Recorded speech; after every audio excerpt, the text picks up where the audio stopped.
내가 보는 소망이라는 제목으로 함께 은혜를 나누겠습니다. 인간이 의롭게 되는 유일한 방법이 있는데 그것이 바로 믿음이라는 것이죠. 그 믿음을 가능하게 하시는 분이 하나님이십니다. 하나님은 그 아들을 이 땅에 보내주셔서 죄인들을 용서하셨고 은혜와 긍휼로 우리를 다시 살리셨습니다. 오늘 본문에 보면 아브람이라고 나와 있죠. 아브람이 후일에 아브라함으로 이름이 바뀌게 되고 믿음의 조상이라 불리어지게 됩니다. 이 아브라함은 그와 그 자손들이 가나안 땅을 소유로 받게 될 것이다 라는 약속에 대한 징표를 구하였습니다. 하나님은 아브라함에게 짐승의 희생 제물을 가져오게 하시죠. 아브라함은 순종하여 그 제물을 쪼개어 드립니다. 단지 비둘기만은 쪼개지 않고 그대로 드리죠. 왜냐, 비둘기는 너무 작기 때문에 통째로 드린 것입니다.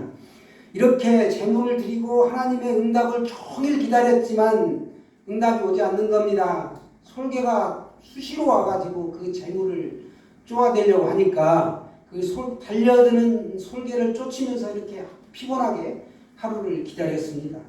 그렇다가 이제 해가 지고 하루가 끝나는 그 시점이 되었을 때 초저녁인데도 불구하고 아브라함을 하나님께서 깊은 수면에 이르게 하십니다. 환상 중에 그리고 하나님이 임재하시죠. 아브라함에게 확신과 기쁨의 시간이 찾아온 것입니다. 쪼개진 재물 사이를 횃불이 지나갑니다. 고대 근동에서는 언약을 세울 때 쪼갠 짐승 사이로 계약 쌍방이 지나가게 되어 있는데 오늘 쪼갠 횃불 사이로 하나님만이 지나가신 것이죠. 이 행위는 아브라함과 언약을 맺으신 하나님의 임재를 상징합니다. 하나님은 아브라함을 찾아오셔서 복된 언약을 맺으신 것이죠. 이른바 횃불 언약이다라고 우리가 부르고 있습니다. 언약에 대한 믿음은 하나님과 인간 사이를 연결하는 유일한 고리가 되겠습니다. 하나님은 아브라함에게 너희 자손이 애굽에 들어가게 되고 그곳에서 400년의 시간을 보내고 가나안 땅으로 돌아오게 될 것이다 라고 언약을 주셨습니다. 모세와 바울은 이 기간을 430년으로 말씀하고 있는데요. 오늘 성경은 400년으로 말하고 있습니다. 근데 우리가 이 400년이라는 것이 어떻게 되냐면 야곱이 자신의 식솔들을 데리고 애굽으로 갔을 때 요셉을 알지 못한 왕, 그러니까 요셉이 살아있을 때를 제외한 기간이 400년이다라고 표현한 것이죠. 그 기간을 대략 400년으로 본 것입니다. 하나님은 아브라함에게 이방 곧 애굽이 아브라함의 후손들을 400년 동안 괴롭힐 것이다 이렇게 예언해 주시고 있습니다. 이건 작정이기 때문에 바뀔 수가 없는 것이죠. 하나님의 그 큰 계획 아래서 이루어지는 거기 때문에 인간이 어떻게 할 수 없는 것이다 라는 것입니다. 하나님께서 이스라엘을 야곱의 식솔 72명을 430년 만에 250만 명이나 되는 큰 민족이 되도록 보호하셨다라는 것입니다. 현재는 한 세대를 우리가 보통 30년으로 보죠. 족보 좋아하시는 분들은 족보를 만들면 30년 단위로 끊어서 족보를 편찬합니다. 그런데 모세 때 아브라함의 때는 한 세대가 100년이라는 거예요. 그러니까 4세대. 그러면 400년이 되는 거죠. 그리고 실제로 아브라함, 이삭, 야곱, 요셉 이렇게 연결되죠. 4대 만에 이렇게 노예 생활을 마치고 출애굽하게 되었습니다. 하나님은 아브라함의 자손이 이방에서 400년간 객이 되어 섬길 것이다 이렇게 말씀하시고 또 실제로 그들은 4대 만에 큰 재물을 이끌고 돌아올 텐데 아직은 아니다 라고 하나님이 말씀하십니다. 왜 아직 아닌가? 이는 아모리족 속의 죄악이 아직 가득 차지 않았기 때문이다. 그들의 죄악이 가득 찰 때까지 기다려주는 시간이 있다는 거죠. 언약의 징표로 횃불이 쪼갠 고기 사이로 지나갔다라는 것입니다. 하나님은 아브라함의 자손에게 넓은 땅을 약속하셨습니다. 하나님은 언약의 주권적 언약이라는 것이죠. 이 하나님 언약은 주권적 언약입니다. 우리가 14절을 읽었죠? 우리 14절 한번 다시 볼까요? 14절 말씀 시작. 그들이 섬기는 나라를 내가 징벌할지며 그 후에 내 자손이 큰 재물을 이끌고 나오리라. 아멘. 이런 큰 복을 주셨다는 거예요. 그들이 섬기는 나라를 내가 징벌하겠다. 실제로 그렇게 되죠. 10가지 재앙이 애굽에 임합니다. 그리고 그 추격하던 군대, 애굽의 주력 부대죠. 주력 부대를 홍해바다에 빠뜨려 수장되는 일이 발생하게 됩니다. 그리고 이스라엘 백성들은 애굽 사람들이 준 재물들로 아주 풍족하게 은금 폐물을 가지고 탈출하게 됩니다. 역사에서 보면 이렇게 지배민족이 피지배민족을 떠나가게 할 때 그들의 손에 온갖 보물을 쥐어주는 일은 인류 역사상에 한 번 딱 있었다라는 것입니다.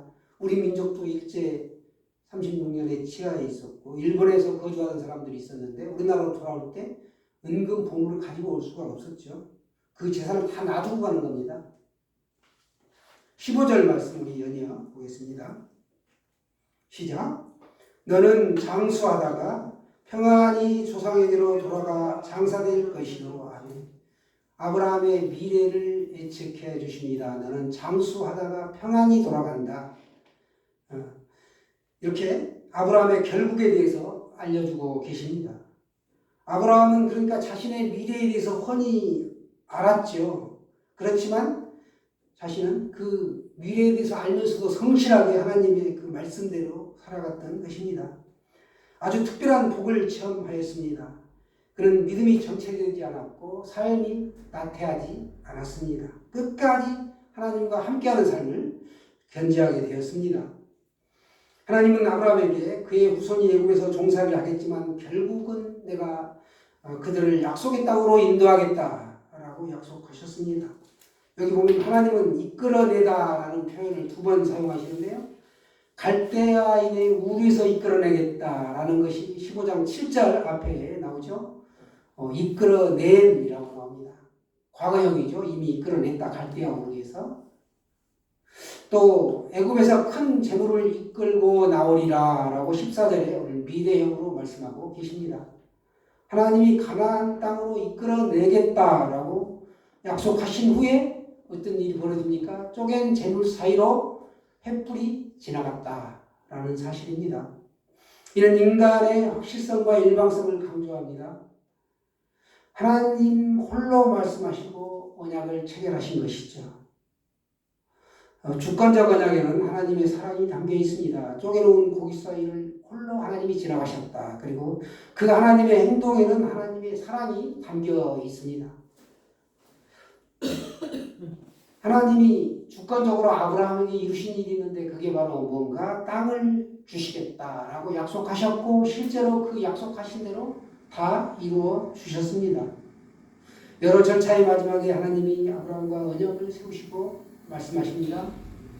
여기 언약을 세워라는 그 해당하는 단어가 언약을 잘랐다라는 그런 뜻인데요. 언약을 지키지 않으면 제물로 드린 그 동물처럼 내가 너를 쪼개버리겠다. 너희 민족을 쪼개버리겠다라는 것을 의미합니다. 하나님은 아브라함에게 어디에서 어디까지 지경을 말씀하시는데 애굽 강에서부터 그 큰 강 유브라데까지 내가 넓은 영토를 너에게 주겠다라고 하십니다. 나그네로 떠돌아다니는 그 아브라함에게 너가 이제 그 떠돌이 생활을 마치고 다시 이 땅으로 돌아오게 될 것이다 라는 것을 말씀하고 있는 것이죠. 그런데 어떻게 말씀하십니까? 내 자손은 4대 만에 이 땅으로 돌아오게 될 것이다. 이삭에서 야곱으로, 야곱에서 이스라엘 12지파로 이렇게 이어지는 그의 후손들이 그 땅으로 다시 돌아오게 된다라는 것입니다. 이런 일련의 역사는 하나님께서 아브라함에게 약속하신 그대로 그 모든 것이 실현되었습니다. 아브라함에게 일어난 사건은 이스라엘에게 일어날 미래를 보여주고 있다는 것입니다. 약속을 받은 시기와 그것이 실현되는 시기에는 다소의 시간 차이가 있을 수 있습니다. 그러나 하나님의 약속은 반드시 이루어진다라는 것입니다. 오늘 저와 여러분도 예수님께서 머지않은 날에 재림하신다는 것을 믿습니다. 우리가 마라나타 아멘 주 예수여 오시옵소서. 또 번역본에는 아멘 주 예수여 어서 오시옵소서. 어서라는 말이 들어가 있죠. 아브라함에게 일어난 일련의 사건을 통하여 우리가 또 주님의 재림을 믿습니다. 아브라함이 하나님의 말씀을 믿어 의로 여김을 받았듯이 저와 여러분도 예수 그리스도 십자가의 복음을 믿어 사명을 잘 감당하시길 바랍니다. 우리의 믿음을 그저 교회에 열심히 나가는 것으로 내가 매주 예배에 안 빠지고 꼬박꼬박 나간다 라는 것으로 보는 사람들이 적지 않게 있다는 거예요. 그러나 이것은 단지 예배에 참석하는 데 열심일 따름이며 과연 그 사람이 진정한 신앙을 가지고 있는가 어떤지 가지고 있는지 어떤지는 우리가 알 수 없다라는 것입니다. 많은 사람들이 교회에서 보여주는 그 모습과는 달리 세상에서 살아갈 때 그 모습과는 좀 차이가 있다라는 것입니다. 교회에서는 정말 믿음 좋은 집사요, 장로요, 권사요, 목사로 보이지만 세상에서 살아갈 때 과연 똑같은가 아니면 전혀 다른 이면을 보이는가 우리가 한번 자신을 돌아보면 알 수 있을 거예요. 그래서 제 아내도 저에게 늘 하는 말이 과연 당신이 뼛속까지 목사이냐 그렇지 못하다라는 거죠. 그러니까 그게 참 어려워요. 우리의 삶이 괴리되는 부분이 분명히 있습니다. 많은 사람들이 교회에서 보여주는 것과는 달리 세상에서 일상을 살아갈 때는 전혀 별 문제로 하고 살아가는 경우가 있다라는 것입니다. 자기의 생활에는 조금 더 그리스도의 정신을 나타내지 않고 불신자와 같은 아니 어쩌면 그들보다 못한 비열한 생활을 하면서 다만 예배에 열심으로 참석하는 것만으로 자신은 좋은 신앙을 가진 사람이다 라고 착각하고 살아간다라는 것입니다. 이런 사람들에게 시인 히티어가 말한 말이 있습니다. 한 주간 중에 하루만을 하나님에게 드리고 다른 엿새는 제신 즉 만몬에게 바친다라고 하였습니다. 아브라함이 하나님을 믿는다는 말은 지극히 간단한 말이다 라는 것입니다. 그러나 하나님을 믿는다는 말은 깊이가 있고 힘이 있는 말이다. 하나님을 내가 믿는다라고 이 고백하는 건 굉장히 짧은 한마디의 말이지만 거기에는 많은 의미가 함축되어 있다라는 것입니다. 하나님을 믿는다는 말은 하나님에 관한 어떤 것을 믿는 것이 아니다. 하나님 자체를 내가 믿는데 우리 한번 생각해 볼까요? 아버지와 자식과의 관계, 스승과 제자의 관계, 친구와 친구의 관계에 있어서 가장 이상적인 것은 내가 서로를 신뢰하는 거죠. 사심 없이 불평도 없이 온전히 믿는 것을 말합니다. 완전하게 믿는 거죠. 마찬가지로 하나님을 믿고 일체를 맡기는 것 이것이 우리가 하나님을 믿는다는 말입니다. 그러니까 신앙은 하나님을 믿는 일이죠. 믿는 겁니다. 그 믿음이 어느 날 내가 하늘로부터 뚝딱 떨어지는 게 아니에요. 번개처럼. 그래서 무디도 믿음을 달라고 무척이나 기도를 했습니다. 유명한 시카고의 부흥사였고 나중에 목사가 됐어요. 구두닦이였지만 그는 희망을 잃지 않았고 늘 기도했었는데 믿음이 오지 않았어요. 그런데 어느 날 로마서 10장 17절의 말씀을 읽게 되었습니다. 그러므로 믿음은 들음에서 나며 들음은 그리스도의 말씀으로 말미암았느니라. 아멘 되십니까? 그래서 자신이 지금까지 덮어놓고 믿음을 달라고 기도했던 어리석음을 깨닫고 이제 나는 성경을 읽고 말씀을 듣고 묵상하는 동안에 내 믿음이 점점점 자라고 있구나 하는 것을 깨달았다라고 고백하는 것을 볼 수 있습니다. 오늘 아브라함에게 보여주신 언약은 아브라함 스스로 된 것이 아니다. 아브라함 스스로 믿은 게 아니라는 거예요.